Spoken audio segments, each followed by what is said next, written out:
ابھی کچھ دنوں کے بعد علامہ منظر صاحب، علامہ سرفراز صاحب کی بڑا افسوس ہوگا، ابھی ایک دو دن کے بعد ہی ایک تاریخ آنے والی ہے، ایک تاریخ آنے والی ہے، پھر دیکھیے گا ہمارے نوجوان کیا بوڑھے، کیا عورتیں، کیا مرد، سب کے سب گھر سے نکل جاتے ہیں کہ ہم کو جا کے کہیں اور جا کے کھانا بنانا ہے، پھر وہی جا کے کھانا کھائیں گے۔ آپ کو پتا ہے تو نہیں، الحمدللہ میں نے کہا شاہی دادا اسی کو سن کے بڑا ہوا ہے۔ آپ دعوت کریں۔ اور ایک شعر بیٹھے بیٹھے یاد آیا کورن بھائی، میں پڑھ دیتا ہوں کہ رزق عطا کرتا ہے خدا کیڑوں کو پتھر میں، تو کیوں پریشاں رہتا ہے ہیرے موتی کے چکر میں،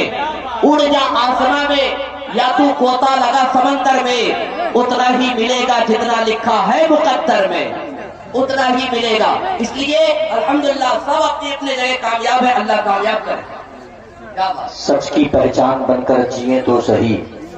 سچ کی پہچان بن کر جیے تو صحیح، ہم نگہبان بن کر جیے تو صحیح، زمانہ ادب سے کرے گا سلام، مسلمان بن کر جیے تو صحیح، مسلمان بن کر جیے تو صحیح۔ دوستو، یہ خطیب اہل سنت عالم نبی مدرسہ تحسینی ضیاء القرآن کے سربراہ اعلیٰ و بانی حضرت علامہ سرفراز احمد صاحب قبلہ تحسینی، جن کی بڑی پاکیزہ اور اصلاحی گفتگو بڑی محبت کے ساتھ ہم لوگوں نے سماعت کی۔ انہوں نے اپنے دل کے درد کو آپ کی سماعتوں کے حوالے کیا، حالانکہ تقریر ان کی دوسرے نہج پہ ہوتی ہے، دوسرے طریقے سے ہوتی ہے، لیکن آج ان کو درد ہے اپنے علاقے میں رہ کر کے، وہ دیکھ رہے ہیں کہ حالات کس قدر پرفتن ہوتے جا رہے ہیں، حالات کیسے بد سے بدتر ہوتے جا رہے ہیں۔ ہمارے نوجوان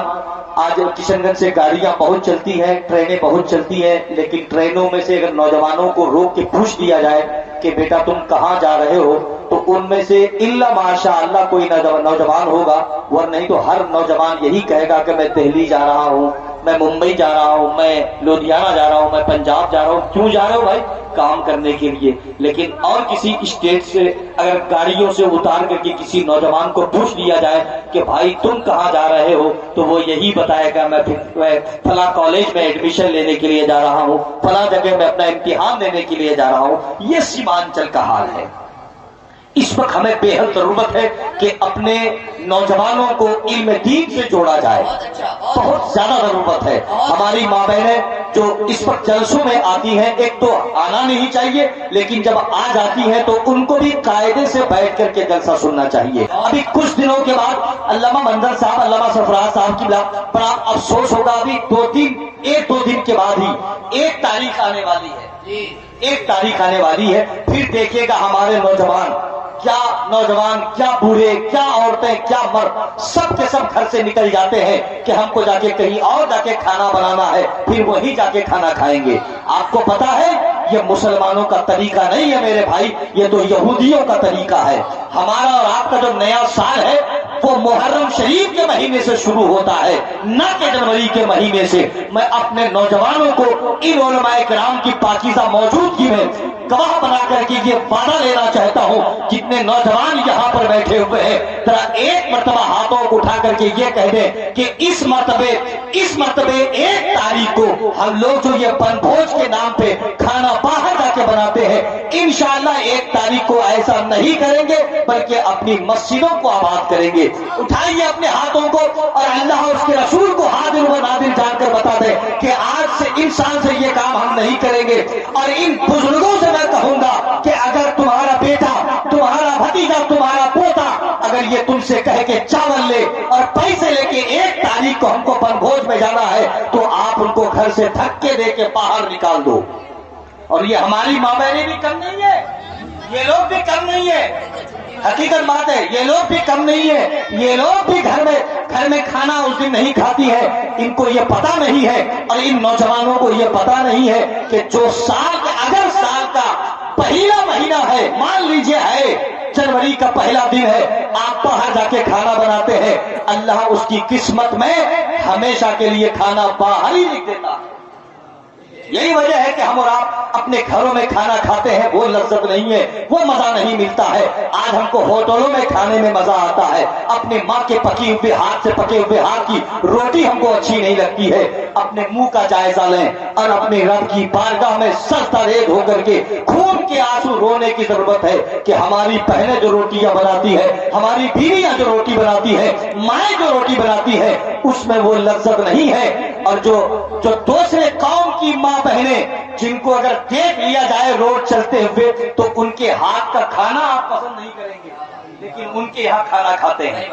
بڑے افسوس کے ساتھ یہ اعلان کرتا ہوں کہ آج اگر آپ نے علماء کرام کی موجودگی میں ہاتھوں کو اٹھا کے یہ وعدہ کیا ہے تو میں آپ کو بتانا چاہوں گا کہ آپ ایسا ہرگز نہ کریں۔ انشاءاللہ اگر ایسا کریں گے،